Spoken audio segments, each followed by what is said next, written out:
আহ, জিভে জল আনা একটা খাবার। এই খাবারটা এখন পর্যন্ত যারা খায়নি, আমি মনে করি তারা জীবন থেকে একটা বড় খাবার মিস করে ফেলেছে। এত সুস্বাদু খাবার না খেলে হয়? তো আজকে আমি আপনাদের সঙ্গে কি শেয়ার করতে এসেছি দেখতেই পাচ্ছেন। আসসালামু আলাইকুম everyone, welcome back to my channel mom daughter restaurant. আশা করি সবাই ভালো আছেন, আমিও ভালো আছি আলহামদুলিল্লাহ। বলেছিলাম না আপনাদেরকে ঈদের আগে গরুর মাংসের অনেক চমক নিয়ে আসবো। তো আজকে গরুর মাংসের সব থেকে সুস্বাদু একটা রেসিপি নিয়ে চলে এসেছি। সেটা হচ্ছে ফ্যাপসা, গুর্দা এবং কলিজা। তো এগুলো আমি ভালো করে কেটে ধুয়ে পরিষ্কার করে নিয়েছি। এখন নিয়ে নিয়েছি গরম পানি। গরম পানির মধ্যে কিন্তু এটা ফুটিয়ে নিতে হবে এবং অবভিয়াসলি ফুটিয়ে নিতে হবে। আমরা কিন্তু অনেকেই অনেকভাবে এই ফ্যাপসা, গুর্দা, কলিজাগুলোকে রান্না করে থাকি। তবে আজকে আমি বলছি, একবার হলেও এই ঈদে আমার এই রেসিপিতে একবার রান্না করে দেখুন, সারা জীবন মনে থাকবে কি খেলাম আসলেও। তো এইভাবে কিন্তু ফুটিয়ে নিচ্ছি, দেখতেই পাচ্ছেন। গরম পানির মধ্যে কিছুক্ষণ ফুটিয়ে নিলে দেখতে পারবেন কি একটা জঘন্য পানি বের হবে, নোংরা দেখলেই কেমন লাগবে। এত ময়লা থাকে এই কলিজা ফ্যাপসার মধ্যে যে আমরা অনেকেই এগুলোকে না বুঝে ওইভাবে রান্না করে ফেলি। তখন কিন্তু তরকারির কালারটা একটু কালচে হয়ে যায় এবং শক্ত হয়ে যায়। তো এইভাবে অবশ্যই এটাকে প্রথমে প্রসেস করে নিতে হবে। তো আমার দেখুন কিছুক্ষণ ফোটানো হয়ে গিয়েছে। এখন আমি পরিষ্কার পানি দিয়ে ধুয়ে নেব।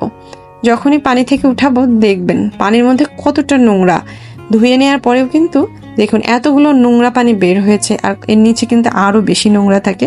তো ধুয়ে নেওয়ার পরে আমি এই যে কলিজা যেগুলো আছে এর মধ্যে যে পর্দাগুলো থাকে সেগুলোকে ছাড়িয়ে নিচ্ছি। অবশ্যই এগুলোকে ছাড়িয়ে ফেলে দিতে হবে, তা না হলে মশলাগুলো কিন্তু ঢুকতে চায় না আর এগুলো খেতেও ভালো লাগে না, যেন এগুলোকে অবশ্যই ফেলে দিবেন। তো ভালোভাবে এবার পরিষ্কার করে আবার ধুয়ে ছোট ছোট করে আমি কেটে নেব।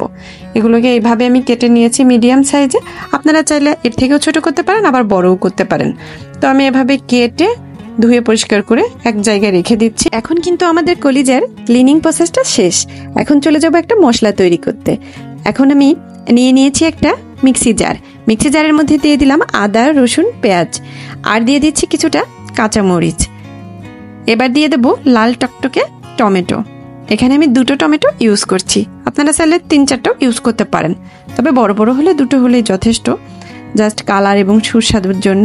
তো একটু পানি দিয়ে এবার আমি এটাকে ব্লেন্ড করে নেব। আপনারা চাইলে পাটায়ও পিষিয়ে নিতে পারেন। এবারে চলে যাচ্ছি রান্নার পাটে। চুলায় একটা পাত্র বসিয়ে পাত্রটা গরম করে দিয়ে দিলাম তেল। তার মধ্যে দিয়ে দিচ্ছি কিছুটা দারচিনি, এলাচ, কালো এলাচ, সাদা এলাচ দুইটাই দিয়েছি, আর দিয়েছি কিছুটা লবঙ্গ আর একটা তেজপাতা। তেলের উপরে হালকা গরম হলে এই মশলাগুলো দিলে অনেক সুন্দর একটা ফ্লেভার আসে। এজন্য এরকম করেই প্রথমে দিয়ে দিবেন, তাহলে দেখবেন ফ্লেভারটা অনেক স্ট্রং হবে। কিন্তু ভেজে ফেলা যাবে না, জাস্ট একটু ফ্লেভার বের হবে। এবারে 2টো আস্ত শুকনো মরিচ দিয়ে দিলাম। এখন 1 কাপ পেঁয়াজ কুচি দিয়ে দিচ্ছি, যেটা আমি একটু মোটা মোটা করেই কেটে নিয়েছি। যেহেতু এটা লং প্রসেসে রান্না হবে, মোটা করে দিলেও কোনো সমস্যা নেই। তারপরে পেঁয়াজটা হালকা একটু ভেজে নেব, বেশি কিন্তু ভাজবো না, জাস্ট একটু কালার বা সেন্ট আসলেই এটাকে রেখে এর মধ্যে দিয়ে দেব যেই মশলাটা পেস্ট করে রেখেছি সেই মশলাগুলো। এখানে কিন্তু বেশি মশলা ইউজ হবে না, তারপরেও কিন্তু এটা অনেক দারুণ টেস্টি হবে। তো এখন মিক্সি জার ধুয়ে একটু দিয়ে দিলাম। এবারে এটাকে কষাতে কষাতে সুন্দরভাবে একটু রান্না করে নিতে হবে, যাতে কাঁচা গন্ধগুলো চলে যায়। তারপরে এর মধ্যে আমি গুঁড়া মশলা অ্যাড করছি।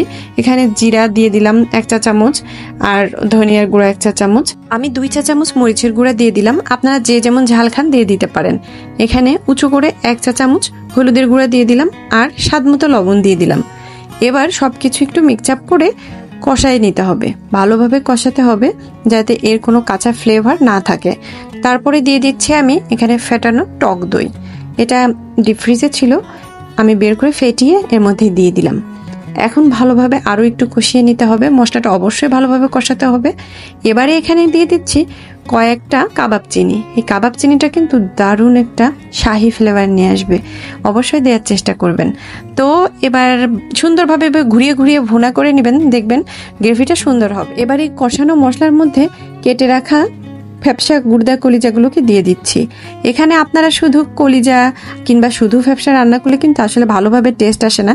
3-4টা মিলাই রান্না করবেন, দেখবেন প্রপার টেস্টটা পাবেন অবশ্যই। এভাবে আসছে কুরবানিতে একবার ট্রাই করে দেখবেন। এখন আমি এগুলোকে হালকা পানি দিয়ে দিয়ে কিন্তু কষিয়ে নেব।